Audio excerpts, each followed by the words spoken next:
Kenapa kepercayaan-kepercayaan tentang jin itu sangat integral dengan kepercayaan dan tradisi Muslim? Sebagai bagian dari agama Abrahamik, kenapa kepercayaan tentang jin ini nggak terlalu terdengar di tradisi Yahudi dan Kristen? Gimana kalau aku bilang jin itu adalah hantu gurun yang merupakan kepercayaan setempat dan terasimilasi dengan ajaran agama? Dalam kepercayaan Islam, setan dan iblis itu juga bagian dari bangsa jin. Di surat Al-Kahfi ayat 50 dinyatakan bahwa iblis itu kana minal jinni. Iblis itu dari golongan jin. Di surat Al-An'am ayat 112 katanya setan itu ada yang dari golongan jin dan ada yang dari golongan manusia. Gitu. Katanya likulli nabiyin, tiap nabi-nabi itu aduan, ada musuhnya, syayatinal insi wal jinni, yaitu setan-setan dari golongan manusia dan jin. Berarti nggak semua jin itu setan dan iblis ya. Nah, jin ini dalam konteks budaya Muslim biasanya memang yang disebut makhluk halus secara umum ya. Makanya kadang kan kalau kita bilang, wah ini tuh ada hantunya gitu, atau ada tuyulnya, atau ada kuntilanak atau apalah gitu. Biasanya disanggahnya, oh enggak itu mah jin gitu. Nggak ada yang namanya hantu, adanya jin. Nggak ada yang namanya arwah penasaran, adanya jin gitu. Nah, at least begitu ya dalam pengalaman dan pemahamanku.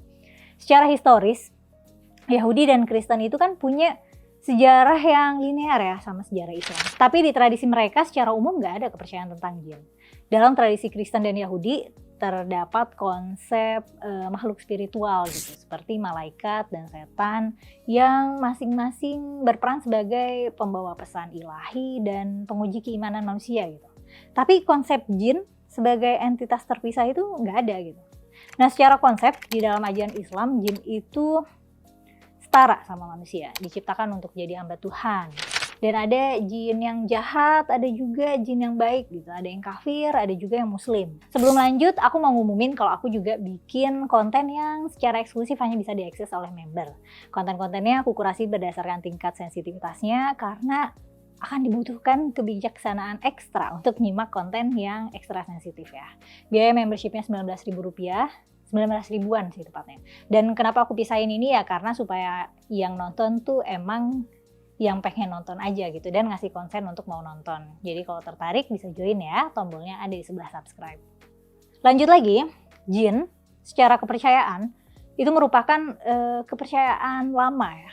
Sebelum tradisi Islam datang, jin itu memang dipercaya sebagai semacam hantu gurun.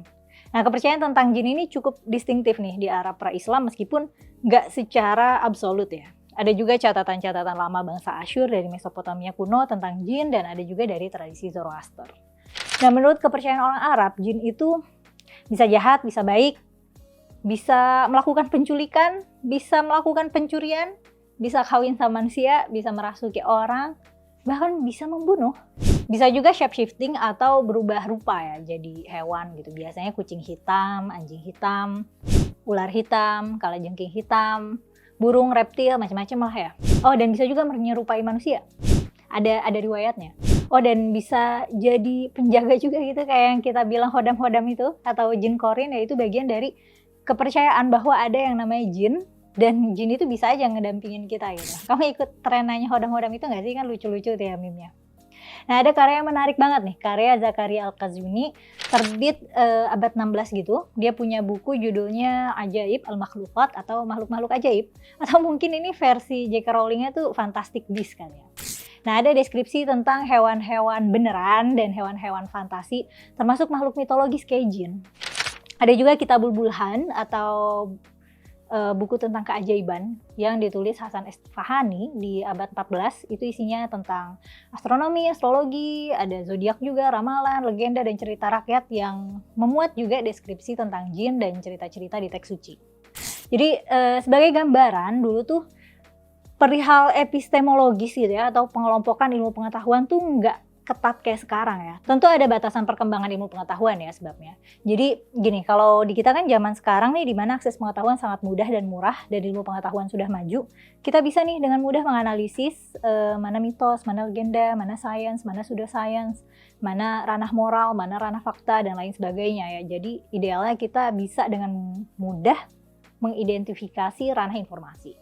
Nah, dulu tuh urusan agama, filsafat, cerita rakyat, kepercayaan setempat itu kayak apa ya, terjahit dengan budaya sehingga sulit dipisahkan dan dibedakan gitu. Keilmuan seni, sains, agama, sastra, maupun filsafat gitu masih berkelindan secara ketat. Nah, jadi informasi tentang jin ini baik dari manuskrip suci maupun sastra populer ya diterimanya sebagai bagian dari budaya berkehidupan gitu, bukan ranah percaya nggak percaya. Kalau kamu warga gurun anggaplah abad 5, abad 7, abad 10 gitu, likely ya kamu akan percaya gitu karena semua orang percaya begitu. Kepercayaan tentang jin ini juga erat sama kepercayaan tentang sihir. Biasanya literatur tentang jin tuh pasti bahas tentang sihir juga. Nah, karena itu bedanya manusia sama jin. Jin tuh bisa sihir. Kalau ada manusia yang bisa sihir ya itu karena dibantu jin. Makanya biasanya yang populer tuh cerita Nabi Sulaiman. Di kerajaan Sulaiman kan bangsa jin itu juga termasuk bagian dari kerajaannya. Nah, kisah-kisahnya ya tentu kebanyakan sumbernya itu kisah Israiliyat ya. Israiliyat itu adalah kayak cerita rakyat setempat Bani Israel lah yang nggak tahu otoritasnya gimana, nggak tahu penulisnya siapa, sumbernya dari mana, tapi cerita itu masyarakat setempat tuh tahu cerita itu gitu. Nah, ada juga cerita di hadis-hadis dan ada juga di Quran. Nah, di mana Nabi Sulaiman nih pernah ngelarang bangsa jin untuk melakukan sihir. Nah, ketika Islam datang dan disebarluaskan, budaya kepercayaan terhadap jin ini jadinya terasimilasi ya, integrasi jin ke dalam konsep jin ke dalam doktrin Islam itu mungkin kita bisa lihatnya sebagai contoh sinkretisme ya, di mana elemen-elemen dari kepercayaan setempat diadopsi dan disesuaikan dengan kerangka teologis baru supaya memudahkan transisi kepercayaan bagi penduduk lokal, supaya mudah diterima juga oleh warga Arab sana gitu ya. Nggak semua kepercayaan tentang jin itu diterima ya dalam doktrin Islam. Sebagian memang diadopsi dalam doktrin Islam, sebagian dibuang dan dianggap sebagai khurafat atau tahayul. Nah, proses seleksi ini mencerminkan adanya usaha untuk menjaga inti ajaran monoteistik Islam, tapi sembari juga mengakomodasi hingga batas tertentu ya. Mengakomodasi keberagaman kepercayaan dan praktek spiritual lokal pada saat itu. Nah, kalau asimilasi di Indonesia jadi bentuknya tuh gini, hantu-hantu dengan kearifan lokal ya, kayak misalnya kelong wewe gitu, jenglot, kuyang, leak. Nah, jadinya mereka nih jadi dikategoriin jin juga. Sebelum Islam masuk Indonesia ya hantu-hantu kita bukan jin, ya dedemit lokal aja. Ya ini kan cuma konsep-konsepan aja ya. Nah, tiap budaya tuh kan biasanya punya jenis hantunya masing-masing ya, yang kemungkinan sebenarnya merupakan proyeksi dari ketakutan kolektif dan melekat pada budaya setempat. Kita kan takut sama pocong karena takut sama konsep orang mati bisa hidup lagi gitu. Sama orang mati gentayangan tuh kan kita takut. Dan orang mati di sini kan mayoritas dibungkus pocong ya, jadi pas sudah mati gitu. Jadi ya hantu yang kita takutkan, konsep hantunya itu ya hantu pocong gitu. Nah, di belahan dunia lain ya hantunya vampir yang pakai peti gitu, atau Dracula, atau apalagi lah yang kita nggak relate karena nggak ada kemelekatannya sama kita secara kultural. Intinya agama Islam atau agama apapun itu nggak mungkin statis gitu, nggak mungkin kayak jebret turun dari langit dengan value dan kerangka yang konkret gitu. Pasti udah ada interaksi dinamis dengan lingkungan sosial budayanya. Kemudian ada juga kan proses adaptasinya, ada proses interpretasinya yang bikin nilai agama tuh nggak bisa sekaku itu. Agama itu adalah konstruksi sosial dan budaya yang mengadopsi, yang menyesuaikan, dan kadang-kadang juga menolak atau menentang elemen-elemen mitologis dari konteks historis dan geografisnya. Nah, kalau kamu gimana nih? Percaya jin dengan konsep yang gimana? Atau mungkin nggak percaya jin sama sekali? Ada cerita tentang jin nggak? Mungkin yang kamu pernah alami atau kamu dengar dari mana gitu, share kolom komentar ya. Makasih udah nonton sampai selesai dan sampai ketemu di konten selanjutnya.